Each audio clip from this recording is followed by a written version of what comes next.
Enough of this racket. Get out of here with that baby right now. My husband's angry shout pierced the silence of the night, driving us out into the chill of the changing season.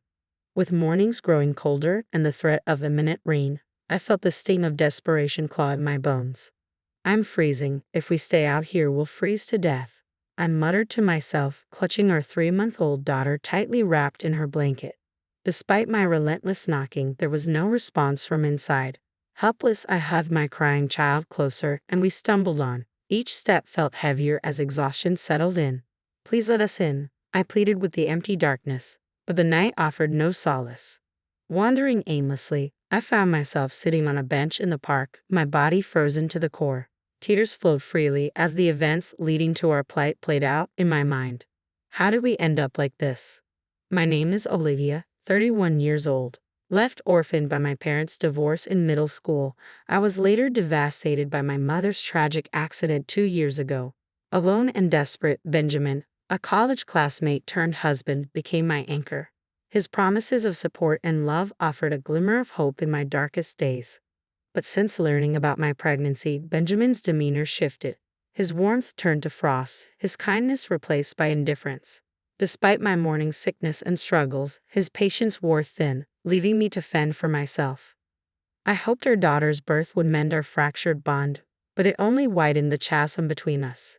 His absence grew pronounced, his anger palpable. Every night echoed with his complaints, his resentment towards our crying baby tearing at my heart.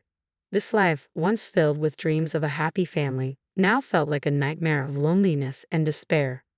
My husband seemed to have an invisible shield against childcare responsibilities, always deflecting them with claims of being swamped with work. Even on his supposed days off, relaxation at home was a foreign concept to him, opting instead to gallivant around town from dawn till dusk. Left alone to tend to our baby, I found myself drained, both physically and emotionally. Each night, our daughter's cries intensified, mirroring my own mounting distress. One fateful evening, my husband's simmering frustration boiled over. Get out of this house with that baby right now. His words cut through the air like a blade, leaving me stunned. I can't do that, I stammered, but before I could plead my case, we were cast out into the biting cold, devoid of essentials like keys, wallet, or phone. Helplessness washed over me as I clung to my daughter, wrapping her tightly in a blanket to shield her from the chill. With weary steps, we trudged on until exhaustion forced me to collapse on a park bench, my mind a whirlwind of despair. How had our once promising life devolved into this chaos? As if in response to my silent lament, my daughter's cries pierced the night air once more, a painful reminder of my failure. Just as the cold began to numb my senses, a voice shattered the silence. Are you okay? The concern in the stranger's voice momentarily transported me, as if my own mother had reached out from beyond. As I looked up, a woman stood before me, her eyes filled with compassion. My husband kicked me out because of her baby's crying, I explained, the words heavy with shame. Without hesitation, the stranger extended a lifeline. Come stay at my place, she offered, her kindness a beacon of hope in the darkness. As I hesitated, unsure whether to accept her generosity, she gently took my daughter into her arms, instantly calming her restless cries. It's okay, don't worry. Let's go somewhere warm for the baby's sake. Entering her home felt like stepping into a sanctuary. My daughter was cocooned in a soft blanket, offered a comforting glass of hot milk, and cradled in the stranger's arms, her gentle snores filling the room with a sense of peace I hadn't felt in far too long. I couldn't believe it. No matter how hard I tried, the baby just wouldn't settle. It can be quite a challenge if you're not accustomed to it. As a recent grandmother, I found myself occasionally caring for the little one, perhaps explaining my newfound sensitivity to a baby's cries. Checking on the source of the noise, I found myself face to face with a woman, gentle smile easing the tension in the room. She seemed around the same age as my mother, radiating warmth that instantly put me at ease. I'm sorry for intruding like this, I murmured, feeling a wave of gratitude for her understanding. It's okay, she reassured me, her kind eyes reflecting empathy. We should help each other out in times of need. Do you need a ride home? Do you live nearby? I hesitated, memories of being cast out still fresh in my mind. No, I might just get thrown out again, I confessed, my voice faltering. Without missing a beat, she offered her hospitality. Her kindness moved me to tears once more. Thank you so much, I whispered, introducing myself. My name is Olivia. As the conversation flowed, A sudden realization dawned on me. Wait a minute, isn't your baby's name Anne? Her nod confirmed my suspicion. Yes, but how did you? It turns out, this woman was Jackson, my husband's direct superior. She had sent us a gift when Anne was born, hence her familiarity with our daughter's name. The coincidence caught me off guard, and I regretted airing my grievances about my husband to her. We're always grateful for your help, I said, my mind racing with newfound information. The thing is, my husband has been busy with work lately, and he seems quite tired. Jackson's response stunned me. That can't be right. Your husband has been on parental leave for the past 2 months. My heart skipped a beat as her words sank in. But he says he goes to work every day, I protested, confusion clouding my thoughts. He even said he has work tomorrow. It's a holiday. The office will be closed, Jackson explained, her tone tinged with concern. I wonder what he's up to. I was blindsided by the revelation that my husband, whom I believed was tirelessly working, was actually on vacation.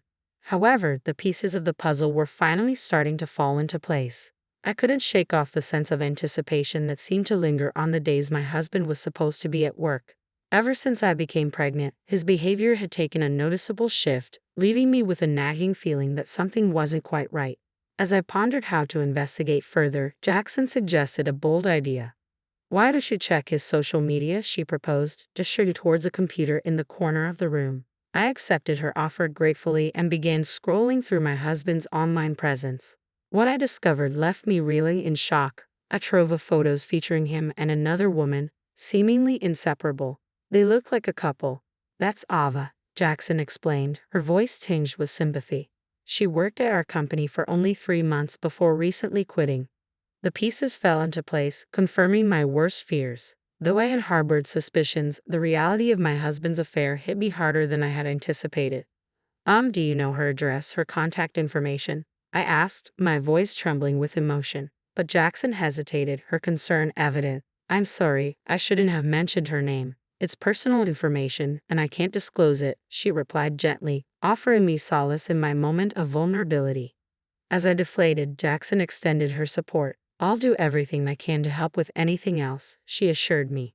But my attention was drawn back to the screen, where a series of photos showcased my husband and his mistress living a life of luxury, dining at the prestigious Paris hotel.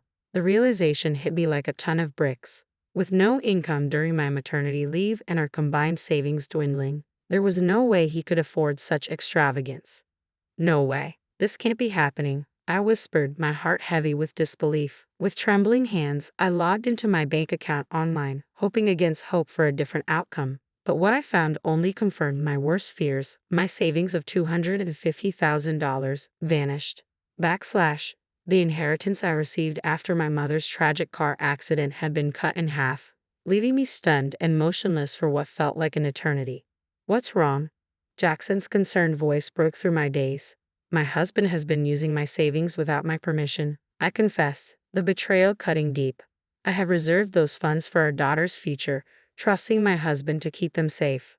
But as I reflected on recent events, the pieces began to fall into place. Leaving my debit card with him during my hospitalization for childbirth had been a mistake. He hadn't visited me once during that time, and the first withdrawal from my savings coincided with the day I handed him the card. I had never doubted his integrity, believing he had locked it away securely. I can't forgive him, I murmured, the weight of his deception crushing my spirit. He's been using my beloved mother's inheritance without my permission. Determined to expose his deceit, I accepted Jackson's offer of a digital camera. The next day, we watched from the car as my husband, wearing a self-satisfied smirk, left our house without a second thought for our daughter and me. His carefree demeanor grated against my raw emotions, fueling my resolve. As expected, his car eventually pulled up at the Paris hotel, his mistress in tow. With practiced ease, they strolled into the restaurant, oblivious to the pain they caused. Entrusting our daughter to Jackson's care, I took a seat behind them, steeling myself for the confrontation to come. I've had enough of Olivia's stubbornness, my husband's callous words echoed in my ears. Finally kicked her out last night. Now she's filed for divorce. I'll get the compensation from her mother's accident, and maybe even alimony. You're despicable, Jackson retorted, her disgust palpable. Your wife doesn't even realize you're after her money. You've been using her vulnerability since her mother passed away, but having a child was an unexpected obstacle. The shock of his admission left me speechless, my mind reeling with disbelief. Oblivious to my turmoil, my husband swaggered towards the elevator with his mistress, the key to their hotel room dangling from his fingers. As I stealthily followed them, even though it was just a fleeting moment before the elevator arrived, they embraced and began to kiss. Despite bracing myself, witnessing the affair unfold before my eyes was agonizing.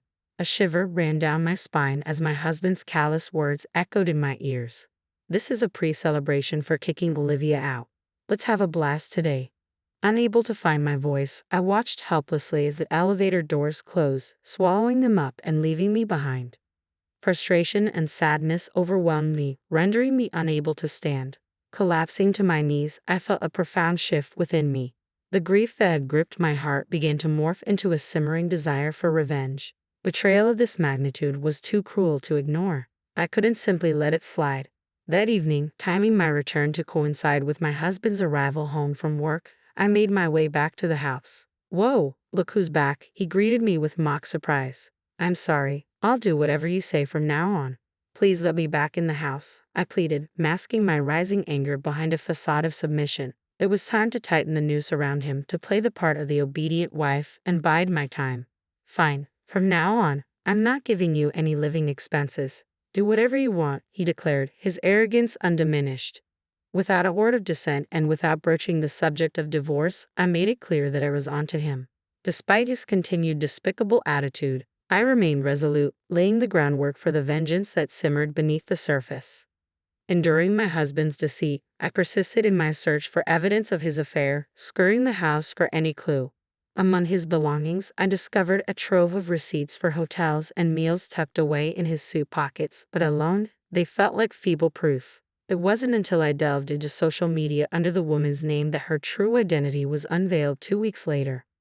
With all preparations in place, I found myself once again at the infamous Paris hotel. There they were, my husband and his mistress, brazenly indulging in dinner and public displays of affection just as they had done before. Mustering my resolve, I approached them as they prepared to board the elevator. "What are you doing here?" my husband demanded, his tone defensive. "Why are you here?" "I am obviously here for a work meeting," I countered sharply, seizing the moment to confront him. Quickly disentangling himself from his mistress, my husband looked guilt-ridden, attempting to flee. "That's odd. Today's a day off, isn't it?" I pressed, my voice cutting through the tension. Turning in surprise, he stumbled upon a revelation.